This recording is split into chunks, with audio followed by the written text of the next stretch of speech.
An explosion last week killed off hopes that the last few years of diplomatic handshakes between North and South Korea had achieved anything.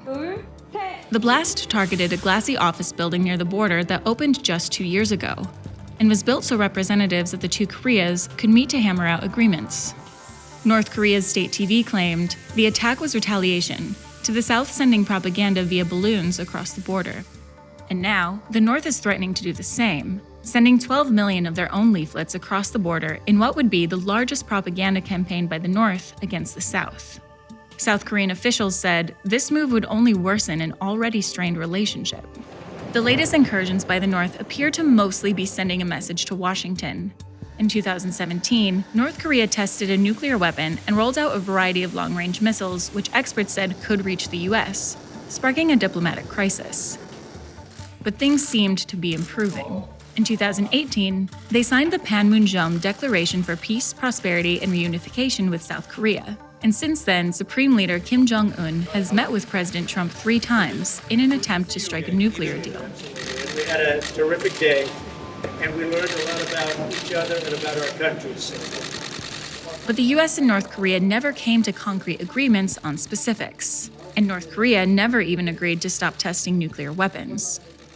I think there was really unrealistically high expectations from the beginning as to what would be accomplished in this diplomatic process and how quickly that could be accomplished.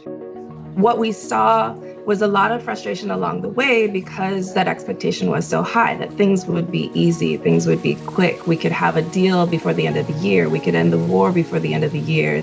I think there's multiple threads here that the North Koreans were trying to show to a domestic audience that 2 years of diplomacy didn't leave the state weaker. It wasn't a mistake. They tried something, and even if it didn't work, that there's still a strong state, that they're still militarily strong, and that there's also still strong leadership.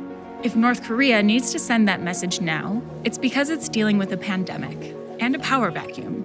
The so-called supreme leader is rumored to be in poor health, and having recently disappeared from public view, his sister, Kim Yo-jong, has stepped up to polish her resume. I believe Kim Yo-jong has been studying the art of statecraft, and that she is the most trusted aide to Kim Jong-un, and that she is now playing, apparently, the role of the so-called bad cop, while Kim Jong-un is sitting back, letting his sister run this horror show. Why? Well, Kim Jong-un needs to allow his sister to build up some credentials, to bolster her credibility, and she will have some achievements under the belt when the time comes for North Korea to re-engage the US or South Korea. I foresee North Korea to even ratchet things up even more and resort to bigger provocations, because the ultimate adversary in the end is the United States. And now is a particularly good time for North Korea to put maximum pressure on President Trump, who is reeling from the pandemic, the intense protests against racism, with only 5 months now to go, less than 5 months before the presidential election. When the US leader seems distracted or a bit weak, that's when North Korea comes out swinging. Trump's good friend, Kim Jong-un from North Korea, says, "I'm a rabid dog that needs to be beaten with a stick to death."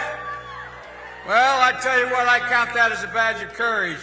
I don't think it really matters to North Korea whether Biden or Trump is in the White House, because the North Korean game is to escalate, to compel the US to accept it, and to deal with the stone-cold reality that North Korea, as a nuclear state, is here to stay.